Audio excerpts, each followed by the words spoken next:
Voilà. Bon, très rapidement, quand on est à l'école, on pense que on est protégé, on pense que nos enfants sont protégés, mais finalement, il y a plein de polluants à la fois à l'intérieur et puis il y a tous ceux qui viennent de l'extérieur. Et à l'intérieur, bien sûr, il y a les émissions humaines, CO2, virus, et il y a aussi les poussières en suspension qui contiennent des phtalates. Maintenant, il y a des polluants émergents, des moisissures, des microbes.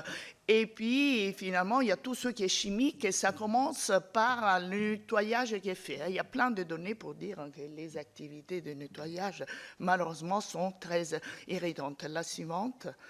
Et donc, les effets sont tout d'abord primaires, on ne les voit pas, on les appelle subcliniques, ce sont des cellules, des marqueurs qui s'activent et que maintenant avec la métabolomique on arrive à identifier. Et puis il y a des effets sanitaires qui sont à la fois court terme et long terme. Et le court terme, c'est surtout respiratoire, mais il y a aussi, comme l'a dit Antoine, le problème de l'absentéisme, le problème aussi de l'apprentissage des enfants. Et les études qu'on a faites en France, bien évidemment, ont ciblé surtout les effets à court terme. Suivante.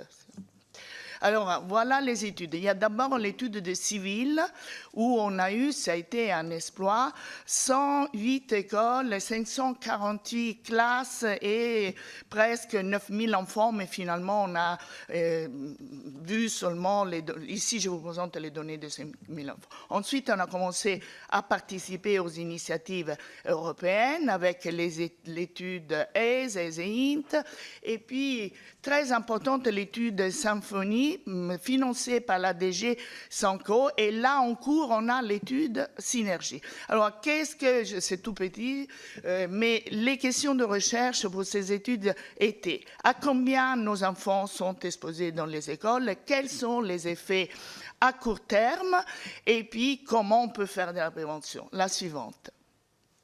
Alors, l'étude civile suivante, voilà ce qu'on a vu dans cette étude, c'est qu'en mesurant de façon objective, au moins 30% des enfants étaient exposés aux polluants les plus importants, NO2 qui rentrait par la fenêtre, les particules fines, la chloréine, l'acétaldéhyde, le formaldéhyde, c'est-à-dire des composants organiques volatiles. Un enfant sur 3 a été exposé en classe d'après les guidelines de l'OMS. Suivante. Donc, on avait eu droit, suivante, à un article écrit par les enfants à l'école, c'est le quotidien des enfants, ça.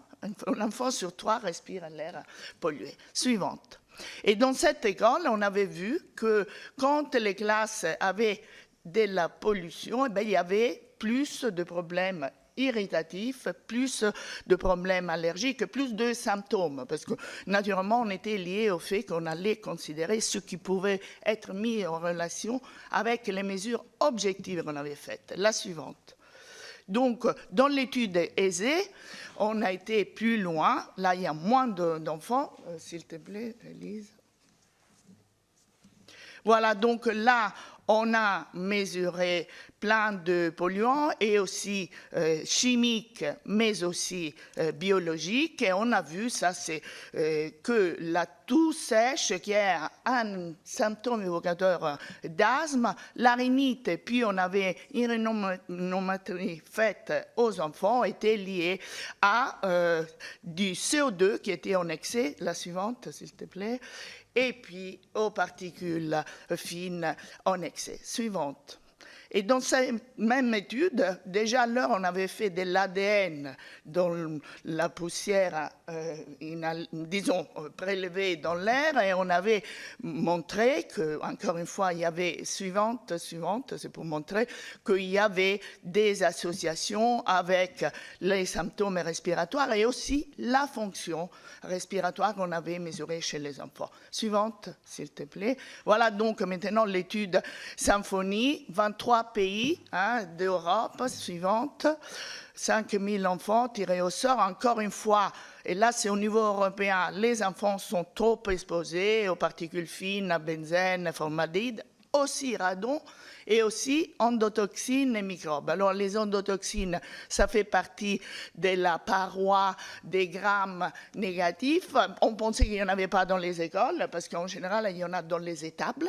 Eh bien non, si on l'a dans les écoles, c'est la poubelle, c'est ce que nous, on amène avec les chaussures en rentrant en classe. Suivante, c'est donc, on a vu que, comme attendu, avec les polluants classiques plus les composants organiques volatiles, en relation avec la météo qui fait changer quand même les relations, on avait plus de symptômes, encore une fois, des voies aériennes supérieures, inférieures, mais aussi systémiques. Et dans cette étude, on a trouvé aussi moins de performances scolaires, je ne vous montre pas tout, et la suivante, voilà, pour les endotoxines, il y avait un lien clair avec symptômes nasaux, respiratoires, et puis un symptôme pseudo-grippal, parce que les enfants avaient froid, fièvre, et tout ça dans la période de la mesure à pollution. Suivante.